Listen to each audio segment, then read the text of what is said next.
AFP. Le président américain Donald Trump est arrivé ce dimanche au Japon, première étape d'une tournée en Asie dominée par des tensions exacerbées avec la Corée du Nord qui font craindre un conflit régional dévastateur.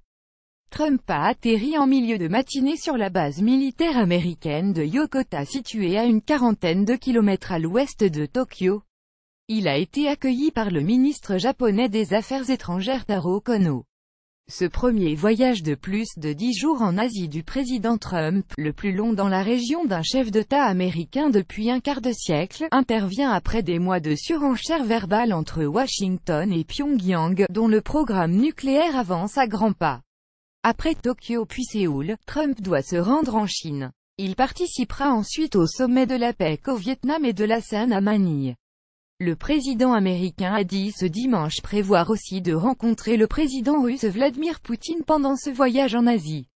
Les alliés de Washington, la Corée du Sud et le Japon, les plus exposés aux risques posés par une Corée du Nord belliqueuse dotée de l'arme nucléaire, auront à cœur d'appeler Trump à réaffirmer l'engagement de Washington envers leur sécurité.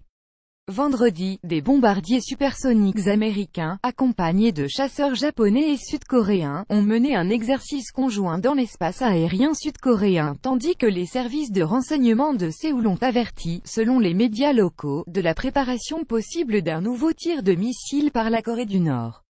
Cette première étape est celle des retrouvailles de Donald Trump et de son ami Shinzo Abe, le Premier ministre du Japon, pays dont l'île septentrionale de Hokkaido a été survolée à 2 reprises par des missiles nord-coréens et que Pyongyang a menacé de « couler ».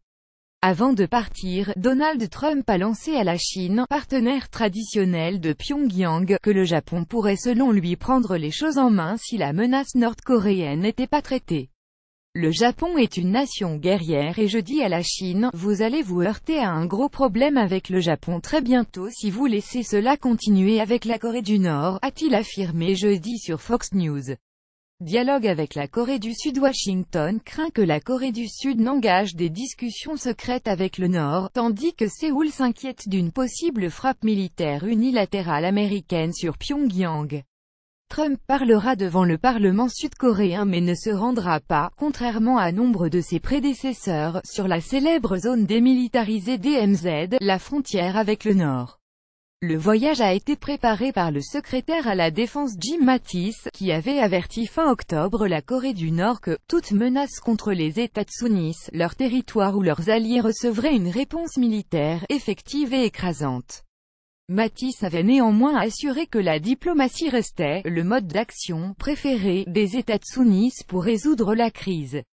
Samedi, la Corée du Nord, via son agence de presse étatique KCNA, a exclu toute négociation concernant son arsenal nucléaire, qu'elle a menacé de renforcer si la « politique hostile » des États-Unis à son égard se poursuivait. Il serait désastreux que Trump dise ce qui lui passe par la tête de manière intempestive, s'inquiète Kokabu, de l'université d'études nord-coréenne de Séoul. Si Trump dit quoi que ce soit qui provoque la Corée du Nord, cela pourrait exacerber encore les tensions militaires.